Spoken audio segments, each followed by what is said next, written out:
I'm making this workbench from 2x4s, but you could swap out 4x4s for certain parts. I'm also following my modular workbench design, and I'll include a video in the description for that.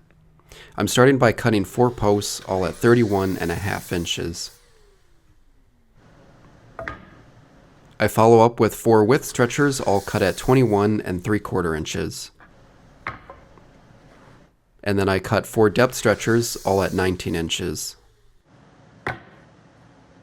To build the frame, I'm just using pocket screws, and from my previous workbenches, I proved that this is actually strong enough even for a workbench.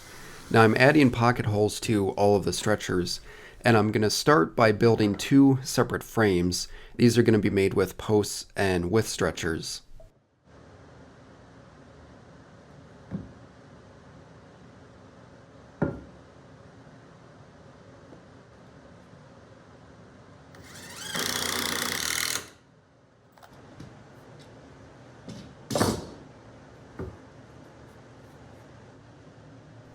With the 2 frames built, I'm going to connect them together using the depth stretchers, and notice how I'm offsetting the height here by a height of a 2x4.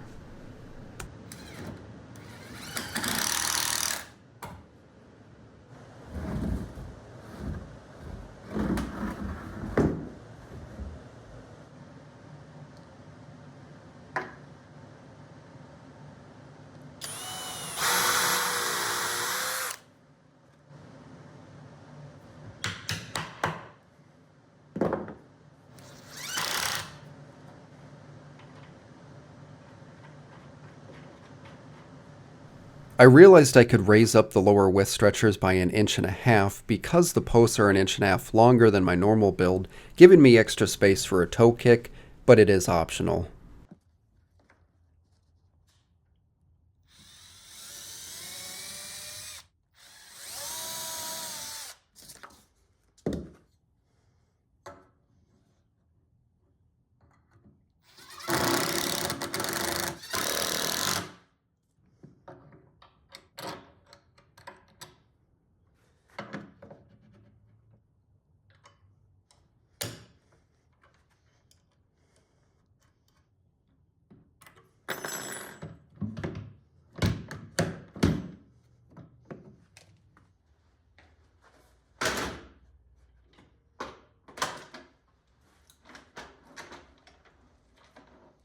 Next I need a workbench top, and once again I'm making this out of 2x4s. I'm cutting 17 top pieces at 36 inches.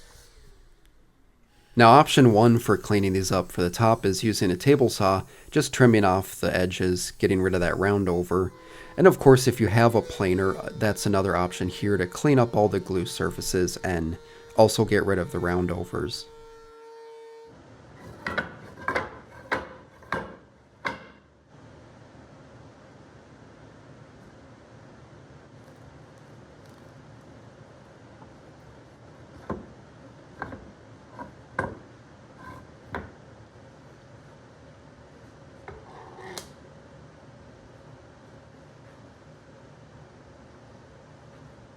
Now, one of the major benefits of the planer here, at least for how I use it, is I glue up smaller sections of the top just to send them through to clean up the glue.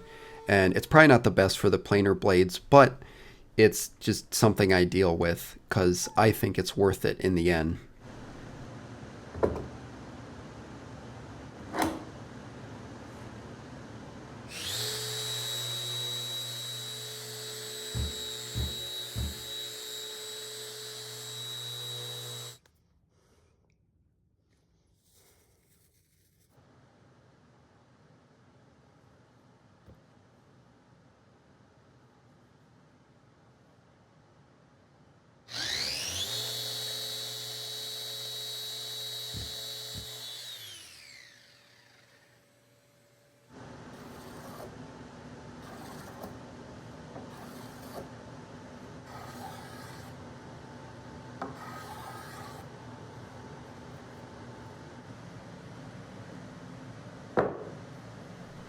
So for a bonus feature I want to add, I need a flush front, but I normally use these drawer pulls that stick out a little bit like this.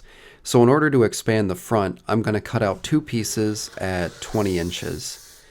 And then once again, you of course can optionally plain smooth or thinner if you want.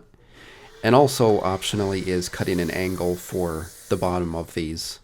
But once you're all set, you can just glue these to the face. And this is actually where using 4x4s for the posts could help because it gives you a little extra space anyway. Moving on to attaching the top, I'm simply going to bolt this onto the frame.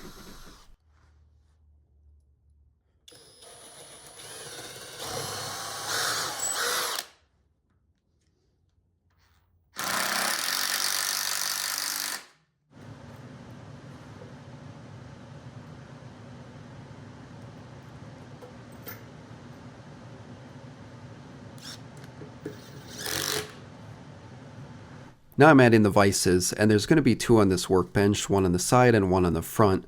Starting with the front, you can see I have to drill some holes through that width stretcher, which is totally fine. It doesn't affect the strength. All you have to do is line up the piece and drill the holes, and then as you can see here, I'm mounting it behind there.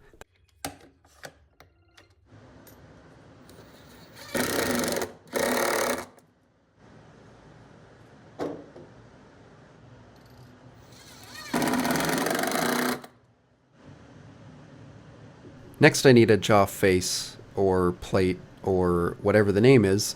I'm just making that out of 2x4s.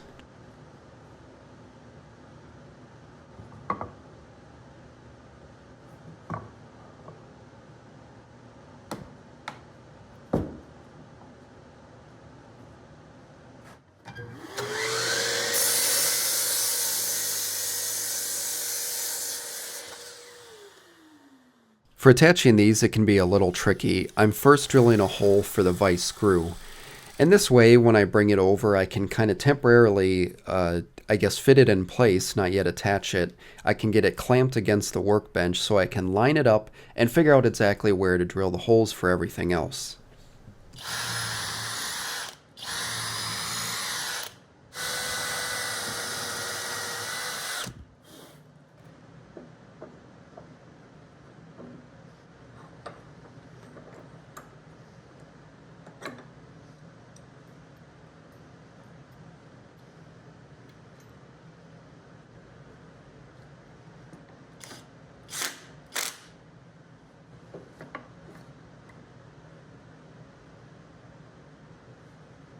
Next I'm adding dog holes to the workbench, and for these it's pretty easy. I'm just drawing a grid, lining up with the dog holes I added to the vise faces.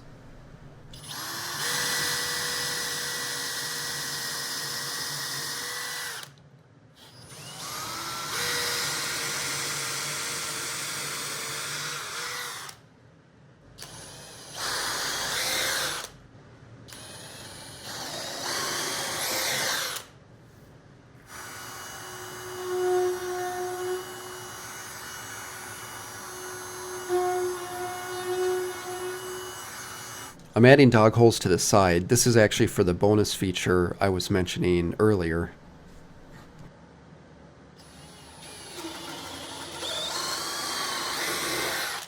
Over on the left side here, you can see you can add dogs to add extra support to pieces you're clamping vertically. And then over on the right hand side, you can use this if you have a panel you're trying to clamp up on the right hand side, just adding extra support.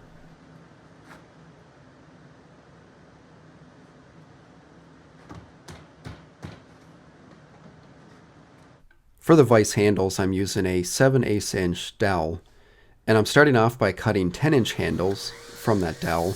And then for the handle ends, I decided to make some custom ones out of 2x2 stock just to show one option for that. But of course you can take the simple route and add anything to the end. You could use a larger dowel or just a square piece or anything you want.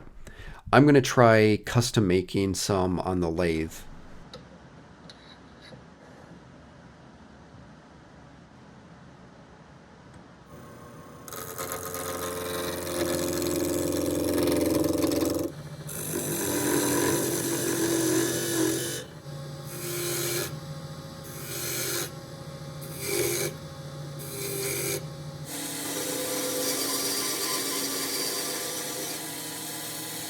To attach the ends to the handles, I found it easier to use some 2P10 CA glue to temporarily attach the ends to the handles, which helps hold it in place as I drill a hole and add a screw.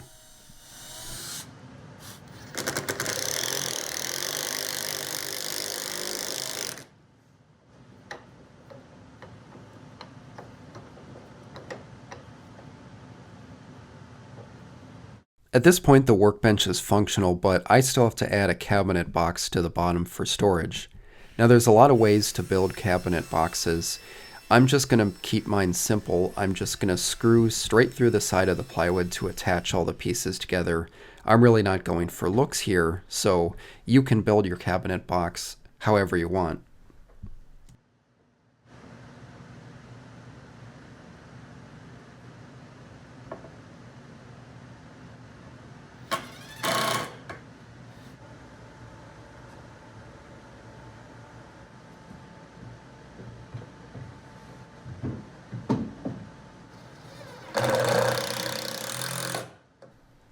For the drawers, I'm also going the easier route. I'm just gluing and pinning together a bunch of 1/2-inch plywood, which has worked fine for all of my other workbenches.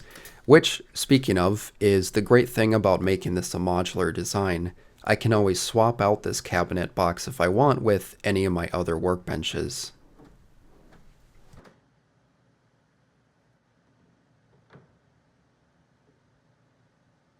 For one last bonus feature, what I'm adding is a hanger for a roll of craft paper, so this way if I'm doing a large glue up, I can protect the top of the workbench.